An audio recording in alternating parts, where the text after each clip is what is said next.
আমরা জানি যে মরুভূমিতে দিনের বেলাতে তীব্র গরম আর রাতের বেলায় তীব্র শীত অনুভূত হয়। যেমন সাহারা মরুভূমিতে এক রাতে গড়ে ৭৫ ডিগ্রি ফারেনহাইট পর্যন্ত তাপমাত্রা কমে। দিনের বেলায় তাপমাত্রা যেখানে ১০০ ডিগ্রি ফারেনহাইট থাকে, রাতের বেলায় তা নেমে আসে ২৫ ডিগ্রি ফারেনহাইটে।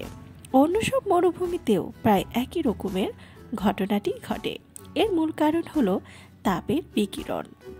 তাপের বিকিরণ মানে কোনো মাধ্যম ছাড়াই তাপের এক স্থান থেকে অন্য স্থানে সঞ্চালন।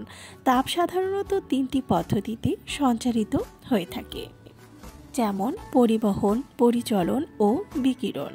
পরিবহন ও পরিচলন পদ্ধতিতে তাপ সঞ্চারিত হতে জড় মাধ্যমের প্রয়োজন হয়। এই পদ্ধতিতে খুব সহজেই একটা জড়বস্তু থেকে অন্য একটি জড়বস্তুতে তাপ সঞ্চালিত হয়।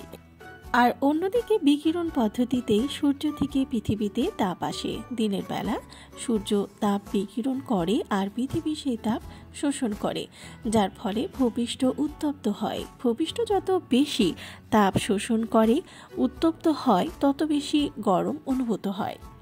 বিপরীতে ভূপৃষ্ঠ যত বেশি তাপ বিকিরণ করে, তত বেশি শীত অনুভূত হয়।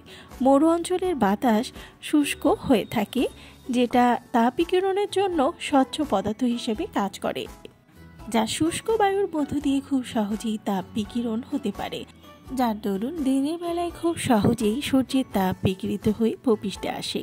ভূপৃষ্ঠ তা শোষণ করে উত্তপ্ত হয়। একই শুষ্ক বাতাসের কারণে রাতের বেলায় মরু অঞ্চলে প্রচুর পরিমাণ তাপ বিকিরিত হয়ে নিঃসারিত হয়। বায়ু শুষ্ক থাকার কারণে তাপ খুব সহজেই বায়ুমণ্ডল ভেদ করে চলে যেতে পারে, যার ফলে ভূপৃষ্ঠ খুব দ্রুত তাপ হারিয়ে শীতল হয়ে পড়ে। শুষ্ক বাতাসের জন্য তাপ বিকিরণের মাত্রা বেশি হওয়ার কারণেই মূলত মরু অঞ্চলে দিনের বেলা প্রচণ্ড গরম আর রাতের বেলা প্রচণ্ড শীত অনুভূত হয়ে থাকে।